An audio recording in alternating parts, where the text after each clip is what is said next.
Assalamu alaikum and welcome to Who is Who in America on Alhikmat TV 24/7 online.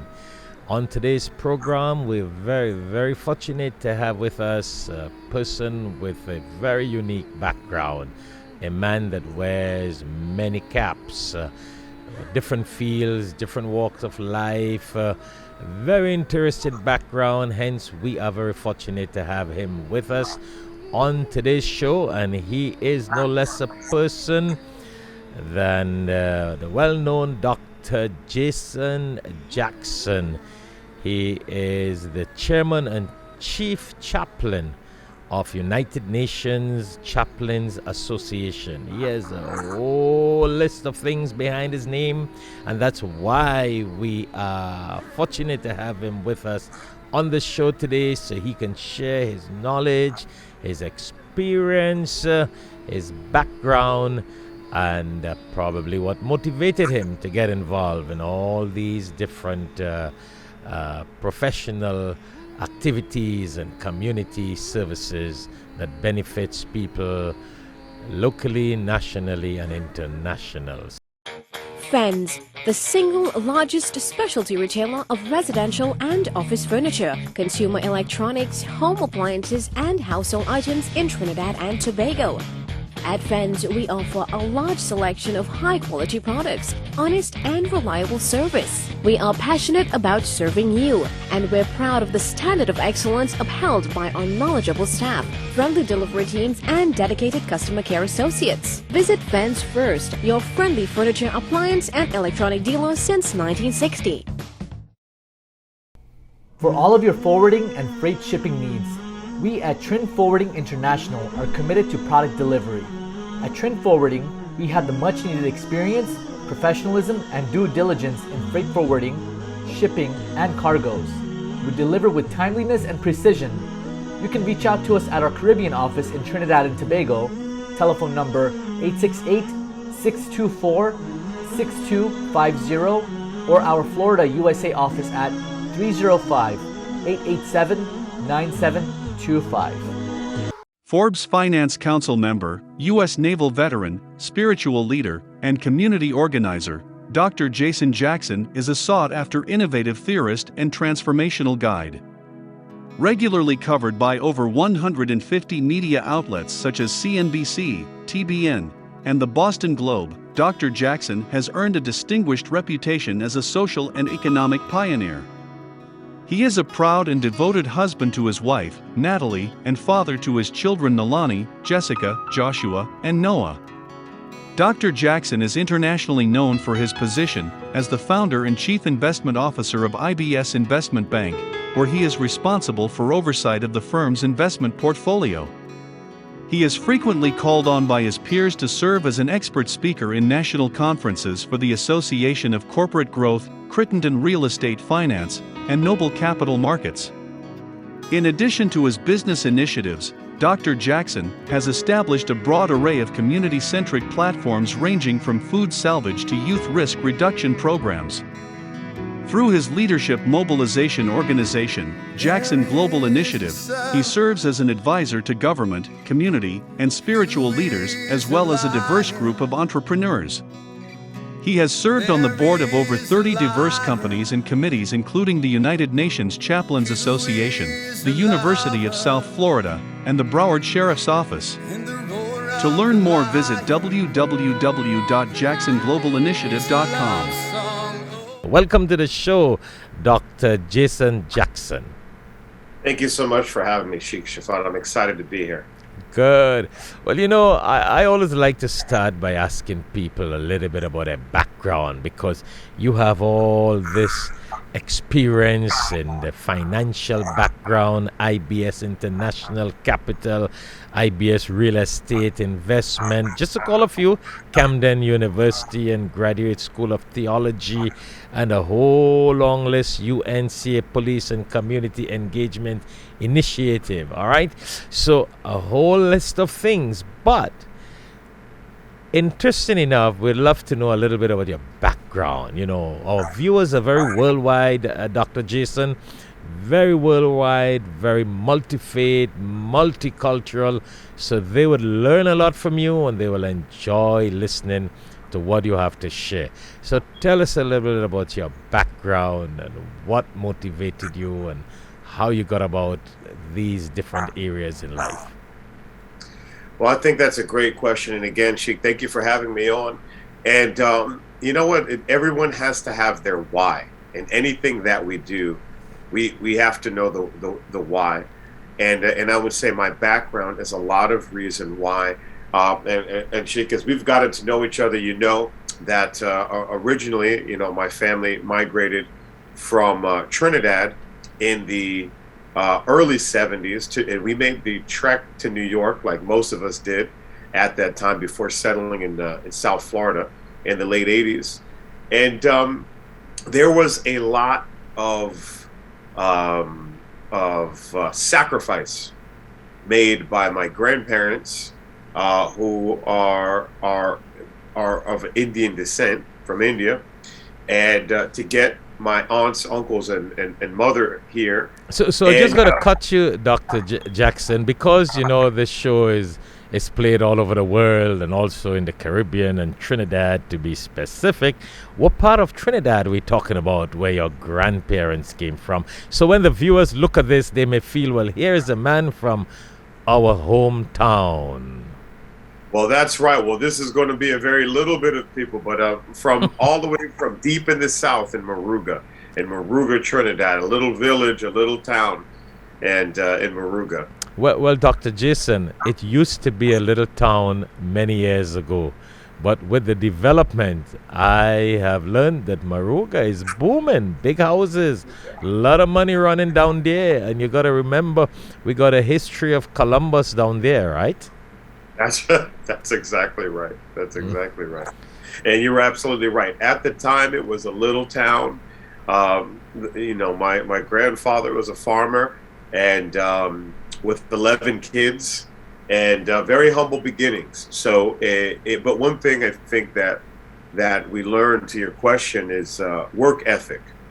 And sometimes we confuse hard work and talent.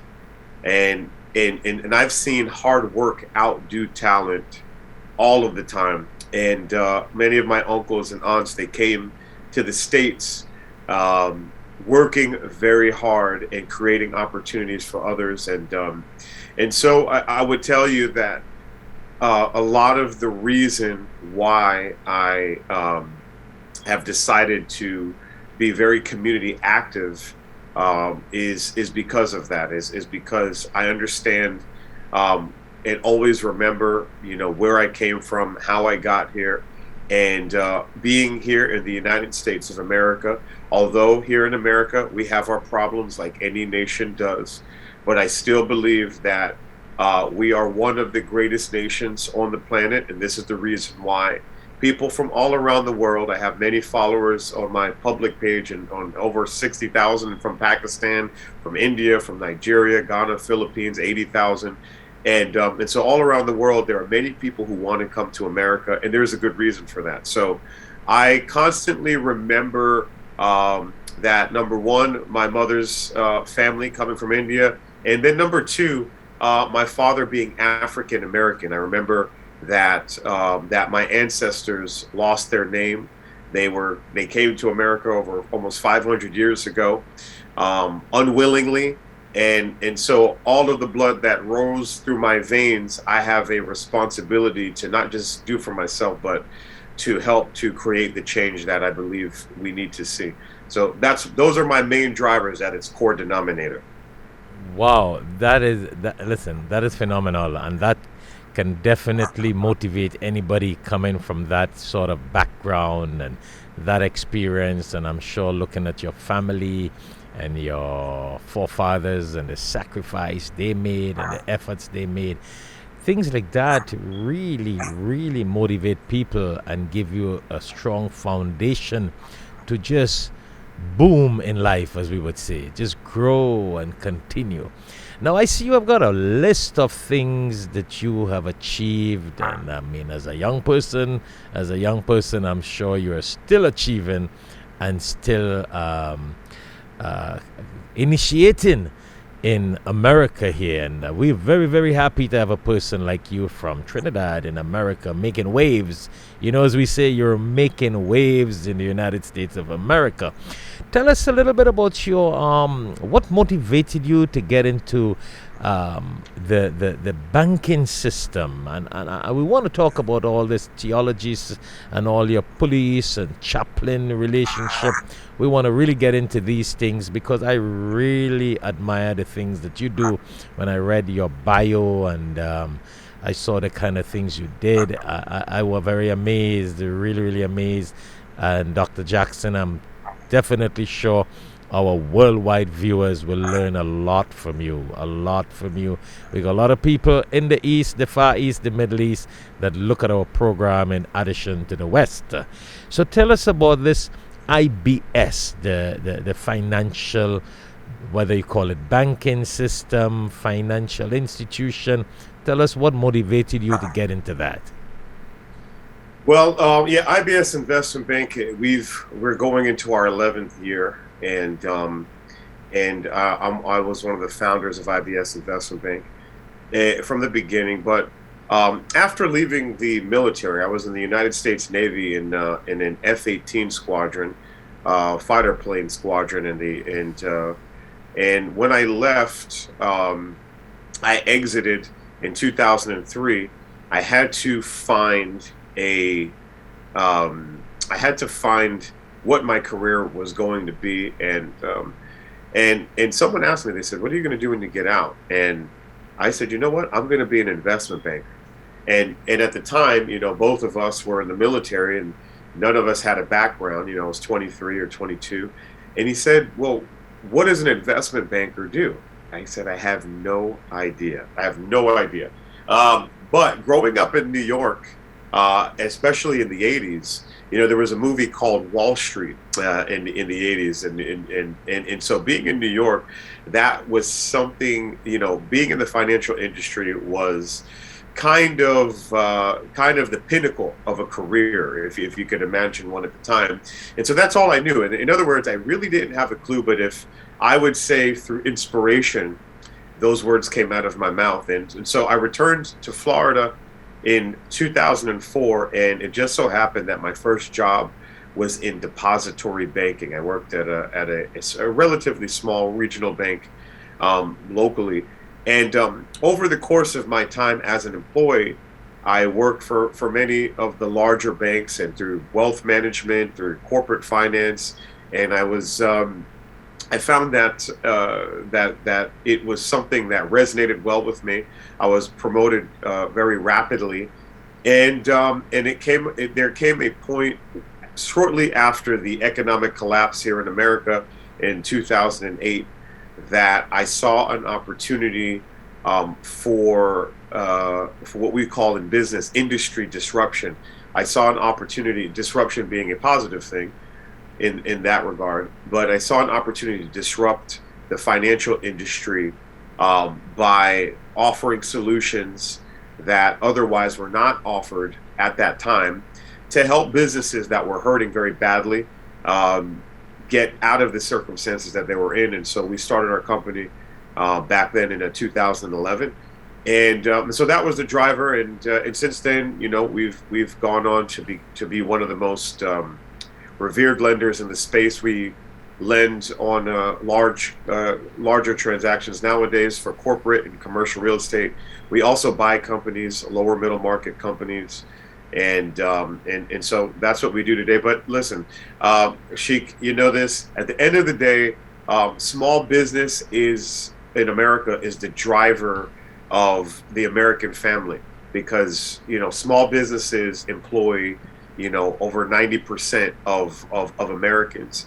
And so in helping and investing in small businesses, we're investing in the community. Strong small businesses mean higher wages for individuals. So as a business, it helps us, and it helps us to support the American economy, which helps us to support the American family, and so that there will be less people with more month at the end of their money. So that's the philanthropic side of what we do. But it's a business, and it's a driver for why I do what I do. So, in just a few seconds, what kind of investment people make, or what kind of businesses you buy out? You said you guys invest also in other businesses, or do people invest with you? Just so our viewers can have an idea what goes on. Sure. So we are IBS stands for Institutional Banking Services. So you'll see there's IBS Real Estate Estate Company, IBS Investment Bank, IBS Institutional Capital. The institutional part meaning that we're not open to individual investors. We typically work with large institutions as investors, and then our money is deployed to businesses only. So we do not lend to consumers. And I would say our typical business is probably between 5 million in revenue to somewhere around 500 million in revenue on average. And so we lend there. We've been the top 3 lender also for commercial real estate transactions between 1 million and 10 million. We've had a revolving facility that we've lent out since 2014. So in terms of lending, that's how we lend. In terms of acquisition, we buy large apartment buildings, 350 units or more, industrial assets through IBS Real Estate Investment Company, more specifically flex space, that means office, warehouse. And on the real estate side, that's our target focus, multifamily and industrial. On the business side, we're mostly focusing on acquisitions relating to manufacturing, wholesale, technology, in some cases, aviation. So we have a very small focus in what we acquire in terms of businesses. Interesting. But I would say our geographical focus is the Southeast, primarily South Florida, if we can. Beautiful. So that's where the business real estate investment is all about, because I wanted to ask you about that. So that is fantastic. So I'm sure people who are looking at this show, wherever they may be in the world, if they are up to anything of what you do there, they can of course contact your company or IBS Real Estate Investment or IBS Institutional Capital if they are into this kind of investment on that level. So that sounds interesting. Well, Dr. Jason, time goes when you have an interesting conversation. So we have already been talking for over 15 minutes. We got to go on a short break. But when we come back, we want to talk more about your connection as a chaplain with the police. And I'm very much interested to know about some of these chaplain services that you are involved in, UNCA Police and Community Engagement Initiative. And we also want to talk about the theology school and the Camden University services and activities that you are involved. I know you got many things to talk about, and you will feel free to talk about it. I see also you have Broward Sheriff's Office Social Justice Task Force. Maybe we talk a little bit about that, what you guys do there and your involvement. So when we come back, we will touch base on some of these community services and organizations that you are involved in. So to our viewers there, stay tuned. When we come back, we will continue this conversation with Dr. Jason Jackson, a man who wears many hats, a man with so much experience and involvement in so many organizations, and he is the chairman and chief chaplain of United Nations Chaplains Association. So stay tuned. When we come back, we'll continue this conversation, inshallah, God willing. Assalamu alaikum. Allah gives hikmat, wisdom, to whomsoever He wills. And whomsoever is given wisdom is certainly given a lot of good. Only the people of understanding will benefit from the reminder. Tune in to Alhikmat TV for khutbahs, lectures, and Islamic reminders. Assalamu alaikum wa rahmatullahi wa barakatuh.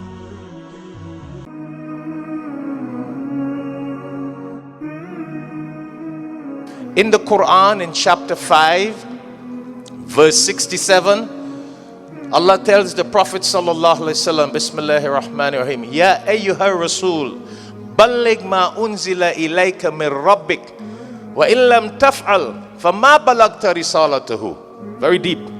Allah tells the Prophet sallallahu alaihi wasallam to spread the message of the Quran. And he told the prophet, and if you do not spread the message, you did not fulfill the mission of the messenger. So you and I are followers of the Prophet sallallahu alaihi wasallam. If we can afford one Quran, help us join in distributing the Quran. So if you can't afford one Quran, do it. $3. 10 Quran, $30. 100 Quran, $300.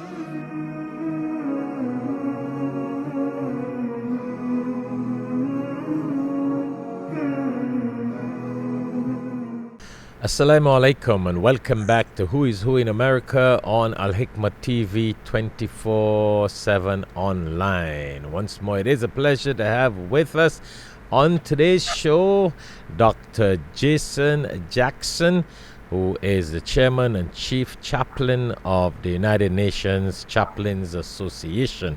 So stay tuned as we continue this conversation with Dr. Jason to find out a little more on what is the United Nations Chaplains Association all about. So welcome back to the show, Dr. Jason.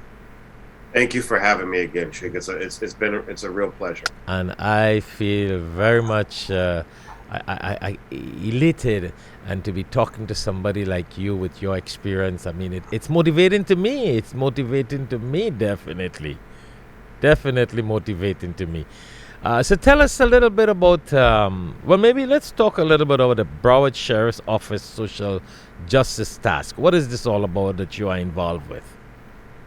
The Broward Sheriff's Office is one of, I serve on a task force there and a committee, and it was launched in November of 2020 in response to the cries for social justice reform, and Broward Sheriff's Office led the way. Broward Sheriff's Office is the third largest law enforcement agency of its kind, with over 5,000, I think possibly close to 6,000 members in their staff. And I think they're only third to Los Angeles and Illinois.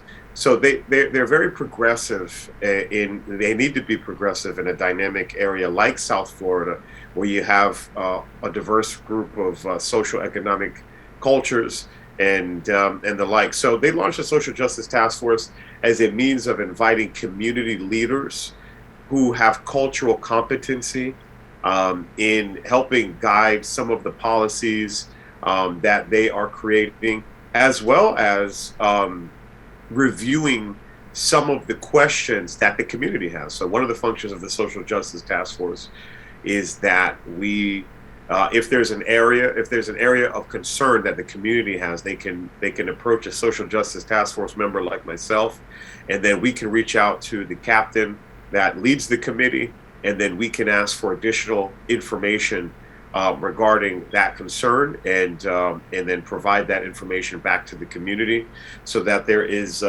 we can support in building social equity, trust between the community and law enforcement. Which I would say, as for me, that's what I'm looking to do. It's not to lean one way or the other. It's to create a platform of trust between the community and law enforcement, so that our citizens can be safe, and that law enforcement can also be safe, for that matter. And so that's our focus there. Superb, and that is really interesting, and I'm sure that people benefit a lot, and the Broward Sheriff's Office would definitely benefit a lot from that, and the kind of feedback they get from people like you out in the community. So let us know, Dr. Jason, now about your UNCA, United Nations Chaplains Association. Tell us about that. Your involvement, how it came about as the chairperson, the chief chaplain, etc. We launched, I'm the founder of the United Nations Chaplains Association. We founded it in 2016, and we're a professional agency. We're just committed to promoting social and economic development, crisis counseling and intervention, leadership engagement throughout the continental United States and the Caribbean as a whole. In 2016, I would say that we became a national leader in disaster management by coordinating various efforts with FEMA, the American Red Cross, and over 200 agencies. So things like the Puerto Rico, the disaster, Hurricane Maria that happened in Puerto Rico, we were getting goods onto the island 4 days after the storm. And I think we were one of the first to get a mass amount of resources that were there. And it really was a community. It was a concerted effort between multiple organizations. And so I think we've become known for our disaster management focus, expertise, if you will. But on a day-to-day basis, when there's not a disaster, we're focusing on social, economic development. And as, in fact, Sheikh, recently we've launched our first responders chaplain corps, and so I'm looking forward to getting that out in the information regarding that in the near future. But the United Nations Chaplain Association it's a Christian founded, but it's an interfaith chaplaincy, and we need chaplains who are trained, who understand how to work with those in the community. In varying areas. As you know, Sheikh, there's a lot of crisis going on all around. People are losing family members, job, economic loss. We're seeing things in this world at a rate, I would say, that we've not seen before. And chaplaincy is needed. We need people to get out of the church, out of the synagogue, out of the temple, out of the hall, and to get out into the community. And so the UNCA helps mobilize imams, pastors, gurus, and everybody in between who want to actually become involved in the community. So, do you all work with the police and the law enforcement? Because I see you have, when you say police and community engagement, you collaborate with law enforcement in doing these kind of services, I would assume. So tell us more about that. We launched the UNC Police and Community Engagement Initiative last year, which is around June of 2020. It's one of many initiatives that we have. And at the time, we signed a memorandum of understanding with the Broward Sheriff's Office last year to help them in the areas of creating and maintaining social equity, responding to disasters, youth risk reduction, resiliency. So in that regard, keeping children out of the back of the police car in the first place, if at all possible. And so that's a focus that we've had in through that initiative. So that's just one of the many initiatives that we have through the chaplaincy. And so I wouldn't say that that's a core focus, but the Police and Community Engagement Initiative falls under our social and economic development discipline. So it's a combination with police officers and community people working together.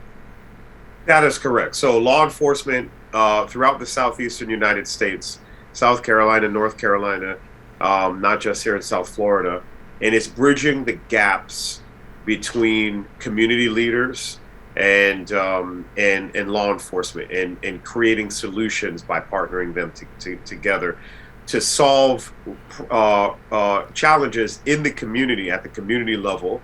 If children are fed and have access to extracurricular activities, maybe they want to learn music, coding, soccer, if we can support in getting those resources to the community ahead of time, being proactive, then we will not have to be reactive. And so the law enforcement is our eyes on the street, because they, in the case of Broward Sheriff's Office, they almost have 6,000 employees who are out in Broward County serving the 2 million people of Broward County every day. So gaining that data from them and shifting resources through them is key in working in the community. And their participation in facilitating that allows the community to know that they care. More than just, they're not just there to arrest folks, but that they're actually there to support a solution to the problem. By all means, law enforcement's not responsible for doing the job of non-government organizations, healthcare. That's not their job. Their job primarily is to serve and to protect. But in doing that, they can help serve by providing us access to data that we need, collaborating with us for distributions of goods and services, and so that's what we do, and so that's one of the areas that we that's one of that initiative is really potent in helping many of the other initiatives that the UNCA has by leveraging law enforcement as a vehicle. Wow, I mean, that is very deep community services. That's a very, very high level of community services because of the communication and the connection with the community and law enforcement. You know, you can get a lot of things achieved and a lot of things accomplished. So within the last couple of years, what are some of the major projects that your UNCA would have been involved in? Just example, one or two. Well, you know what? The UNCA police and community engagement was a big one.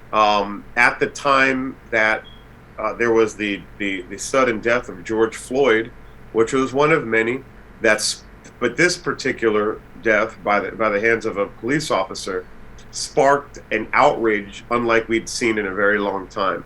And at this point, law enforcement realized that they did not have the social equity that they needed. And so we began to work with law enforcement throughout the southeastern United States to provide goods, services, to bridge the gap, to bring community leaders and law enforcement to the table, to quell many of those issues that could have otherwise turned into, frankly, riots. Thankfully, in Broward County, Palm Beach County, Miami, we didn't have that. We've had some issues, but we didn't have that because we were able to work and support community policing. So that was the launching of that was a big thing. Through our partner, National Association of Christian Churches, we've been partnering to house some of the Haitian migrants out in Texas. We have about 200,000 square feet of warehouse that the National Association of Christian Churches manages and houses, in helping with that border crisis that that's been going on. There has been the COVID-19, of course, was something else that we responded to in about 70 counties throughout the southeastern United States. We worked to support breakdowns in the supply chain of food. We created one of the first grab-and-go sites in Florida early in the pandemic. That was not a standard at the time, but because we have a disaster relief, disaster management background, we figured out the best way to deploy goods and resources to people while maintaining the protection of our volunteers. And so that was very big, and it created a standard, if you will, going forward for others to continue to serve. And we support a lot of pantries who wanted to pop up and do the same thing. And I would say that was about a year's work responding to COVID-19. But I'll tell you what, those few alone, have had a tremendous impact. And I'm very thankful to all of our chaplains, our supporters, our sponsors, and otherwise, we would not have been able to accomplish those things. Wow, no, that is interesting and very, very, very important for the community, especially with the kind of things we have experienced in the past with COVID and the law enforcement officers and the breakdown with community and law enforcement, etc. You have filled a major gap and were able to accomplish a lot. That is really phenomenal. Well, Dr. Jason, again, we got to go on a short break. And when we come back, we want to hear about the Camden University and the theological program that you have there. And anything else you'd like to share with our viewers worldwide, because as we said before, programs like these benefit our viewers, and they are motivated and they are supported and they are encouraged to do things like what you have done and what you have achieved. So to our viewers out there, stay tuned. When we come back, we will continue this conversation and a little more details on the Camden University and Graduate School of Theology that Dr. Jason is involved and has been a founder and part of establishing. So stay tuned. When we come back, we'll continue this discussion with Dr. Jason, God willing, inshallah. Assalamu alaikum. Allah gives hikmat, wisdom, to whomsoever He wills. And whomsoever is given wisdom is certainly given a lot of good. Only the people of understanding will benefit from the reminder. Tune in to Alhikmat TV for khutbahs, lectures, and Islamic reminders. Assalamu alaikum wa rahmatullahi wa barakatuh.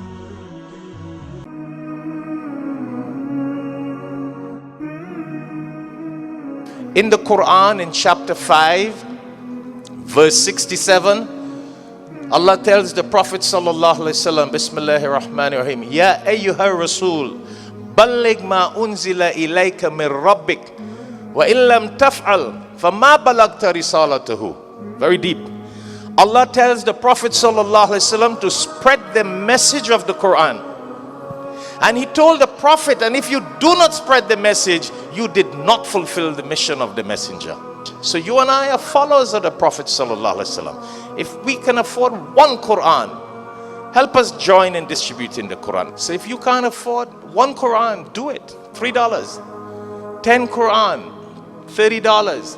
100 Quran, $300.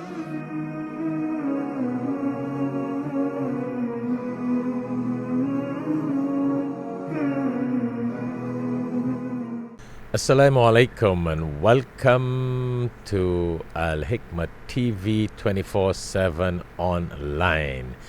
For those of you who have just tuned in, we have been talking to Dr. Jason Jackson about his career, his profession, his achievements in the banking system and the financial system, community services involved with the Broward Sheriff Office and the whole 9 yards of community services. But with the couple of minutes that we have remaining on this show, we want to continue a conversation with Dr. Jason on his involvement with the Camden University. So welcome back to the show, Dr. Jason. Thanks again, Sheikh, so much for having me. It's been great to be here. Listen, and we are very blessed and very fortunate to have you with us, man. You know, many a times people who are involved in activities that you are involved in are not very much involved into religious activities, but you're a man who are very involved in religious activities as well as community services, and that is very, very powerful. Well, not only that, you're involved in finance. So 3 very powerful areas: community services, finance, and religious services.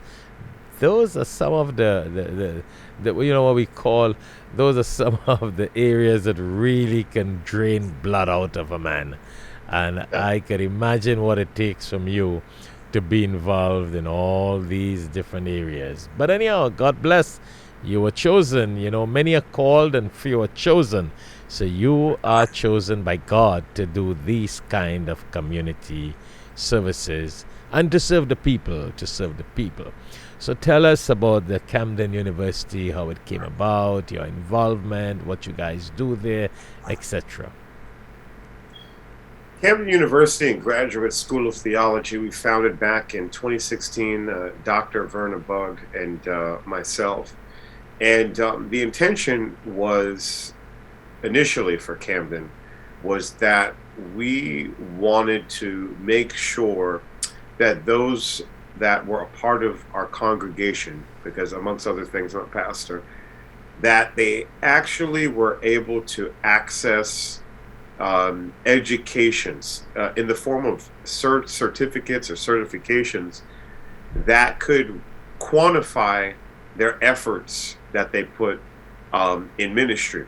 By that I mean, a lot of times religious institutions have trainings and seminars that the members attend, but unfortunately, they do not translate into economic opportunity for them on the outside. And so we wanted to kind of align training that could have a pseudo focus. It could serve by strengthening them to be better advocates in the ministry, as well as be translated to the outside world where they can account for the time that they've spent. And Camden has been that vehicle for us, and so today Camden is primarily focused on serving as the education arm of the United Nations Chaplains Association, and that's where all of the certificates are issued from, whether it's executive leadership, supply chain management, and the varying chaplains certificates that we have. That's its primary focus today. So when your chaplains are qualified from Camden University, what areas are they able to get jobs in? In the army, in the police, law enforcement? What sort of areas are they qualified to get jobs? Or become chaplains, to become chaplains. Let's use the right word. Where are they able to serve as chaplains? You know what? Every employer is going to have their own requirements and certification as the process as to what they will accept or not. But I would say that any of the above would recognize our board certified chaplaincy and the process that we have. So, and I would say definitely our other nonprofits like the American Red Cross, Salvation Army would be great. Serving in hospitals or serving maybe at a for-profit business as a chaplain. Some businesses want an on-site chaplain. There's a large roofing company, for instance, that has 1,000 employees. They have varying life issues that are going on, and sometimes there's an on-site chaplain that's there. Of course, working with law enforcement and other community areas, I would say that all of the above would be great. I would tell you, Sheikh, that as a standard, chaplains training typically is centered around, I would say, spiritual and emotional care and chaplain services. And by chaplain services, maybe things like notifications, bereavement, hospital visits, like bedside support. I would tell you that is a very entry level training for us. That's just not even the starting point. Whereas our chaplains are more equipped to go into community, public-private partnerships, intergovernmental affairs. So they're going to be trained on other things like the National Incident Management System, like supply chain management, in other areas, like deeper into crisis counseling and intervention, leadership, because as a whole, our chaplains are more community leaders, I would say, than those that are participating in a laity level in an organization. So who can enroll in Camden University? How long does it take? How long is the course? And who can enroll? What qualifications do you need? Or what are the requirements to enroll in Camden University? Well, at this point, Camden University, we again are shifting our focus and again to continue to focus on supporting the needs of the United Nations Chaplains Association. I would say for the last 3 years it was certificates and business leadership and these sorts of things, and that's still there, but we're going to shift our resources to the United Nations Chaplains Association. So I would say anyone who qualifies to serve in one of the roles as a chaplain, because we have other roles like event-based volunteers or different levels of chaplain. So not everyone needs to be a board certified chaplain. They could be a part of our first responders corps. So there are several different areas that they can participate in. But I would say that they would be trained through Camden based on the role. So if they can qualify for any role at the United Nations Chaplains Association, they would be candidates for Camden in that regard, because at this point, Camden is almost exclusively focused on serving the needs of the United Nations Chaplains Association. So basically, a pastor, an imam, people who are already in church and religious community services, they can enroll with Camden University to get certified as a chaplain to serve in other levels and other organizations. Is that what we're saying? Absolutely. We have our next virtual open house that's not yet public yet. But we're it's breaking news here first with the great Sheikh. Yes. But yes. January 25th we have our virtual open house, and so that's going to be virtual. It'll be listed on the United Nations Chaplain site, which is www.uncpa.us. And so at that open house, we'll be discussing the various roles that we have in the organization, and then the training that they would receive would be based upon the roles that they have. I would submit that for those who are senior leaders, who are the lead pastor or imam or whatever their background is, I would say that we look at life skills in that regard.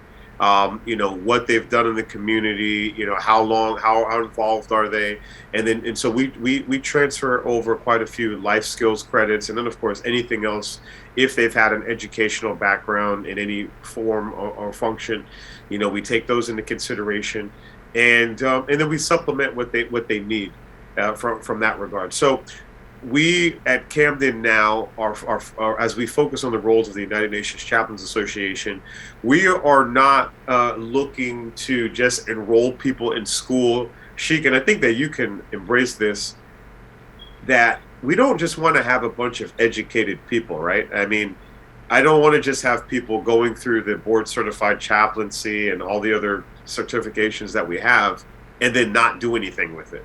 So that's why we've shifted our focus. If they want to come in through the United Nations Chaplains Association to do something, and in kind they need a certification from Camden, then that's the vehicle that we're focused on.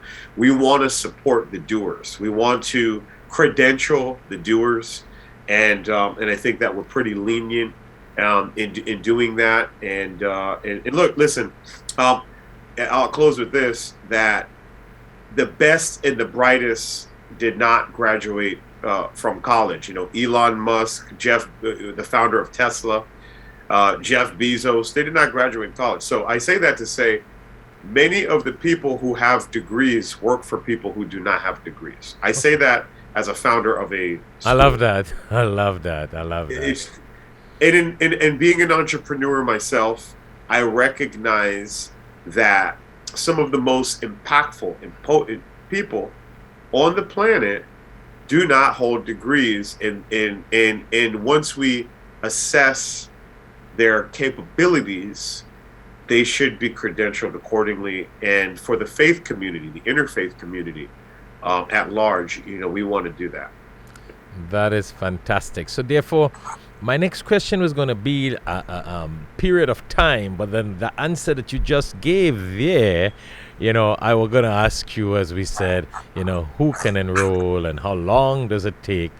But based on your answer that you just gave on credibility and ability and capabilities, I suppose time will depend on the ability of the person, their experience and their capabilities and their skills and services that will vary from different people accordingly to their background, huh?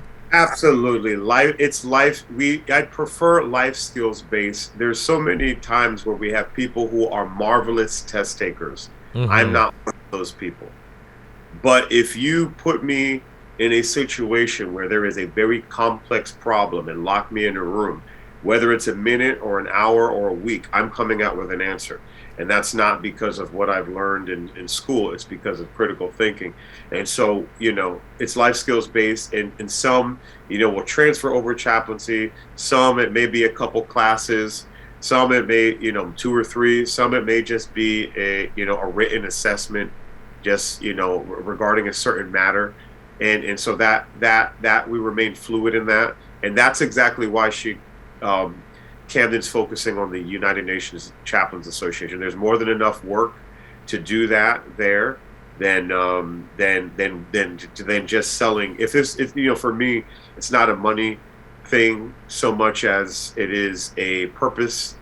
I could sell chaplains, I could sell courses through Camden without deploying the chaplains, and just our group could do great, but at the end we're not really changing the world. We're making money, and we're probably, frankly, credentialing people. In that case, if we were to do that, we'd be credentialing people who otherwise are not supporting their community.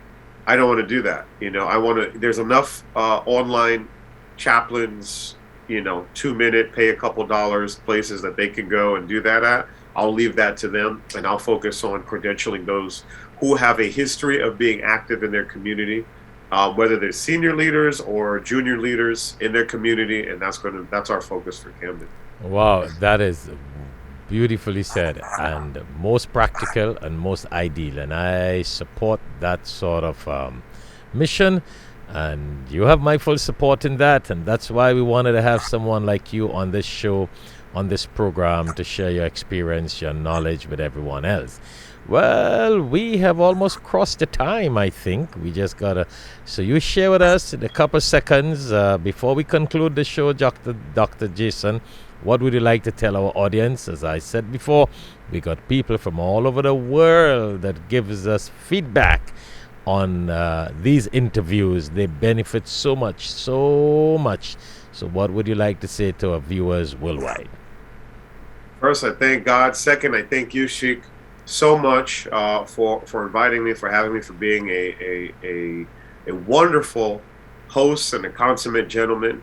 To the viewers, I would say this, and to my friends all around the world that I connect with daily, wherever they are, Pakistan, Iraq, Afghanistan, all around the world, the Caribbean. I would remind you this: money does not rule the world. Thoughts and ideas do. Money does not rule the world. Thoughts and ideas do. Before I bought these glasses off of the shelf, they were these glasses that were in the form of an idea in someone's mind. That idea turned into a strategy, turned into a product, went through the distribution channel, and made it on a shelf. Ultimately, that idea took my money out of my hand, and I paid for that idea. I did not pay for a product. And I know sometimes things get hard, and I know that situations are different all around the world. But I do want to encourage you that you've not yet thought your highest thought, and continue to focus on thinking and executing, and you will be lifted up by what has been endowed in you to the next season of your life. Thank you very much, Dr. Jason Jackson. It was again a pleasure to have you with us on this show, Who is Who in America, on Alhikmat TV. And anytime, it will always be a pleasure to have you with us. And we're going to have some more communications personally between ourselves, and more activities and community services. And I'm sure that our viewers would have been motivated and would have learned a lot from you once more. So to our viewers out there, thank you very much for viewing. It was indeed a pleasure to have with us on today's show Dr. Jason Jackson, a man with so many caps and major caps: religion, finance, and law enforcement, community services. For those of you who have just tuned in, he is together with his list of degrees and achievements, He is the chairman and chief chaplain of United Nations Chaplains Association. So always stay tuned to Alhikmat TV 24/7. Until then, Assalamu alaikum wa rahmatullahi wa barakatuh. 9/11, there has been a great fear of Islam. We need Muslims, I always say, to speak up in this country. Much of our Islamic community is perceived to be insular. Most Americans have never met a Muslim or are not aware of having met a Muslim. Most people don't have enough education in terms of what the entirety of Islam represents. It's very easy to hate someone or to put stereotypes on people that you've never interacted with.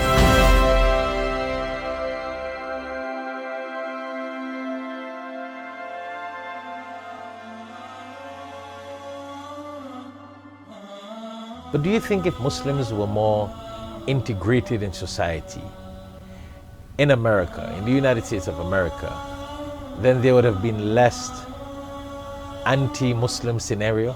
I think it's even more important that our clergy speak up. They are, after all, the moral force in our community. You see, the Islam that is celebrated is one which opens its doors. Having this type of dialogue in terms of a community outreach or Something that Muslims have to do is go out just like you do and inviting non-Muslims to the iftar. And you do a lot of speaking to mixed groups. We have to change the language from us versus them to a language of we. I believe that if we can stand together against the forces of hatred and be unified in this country, then we can do wonderful things. Bringing us together to enhance the beauty of humankind.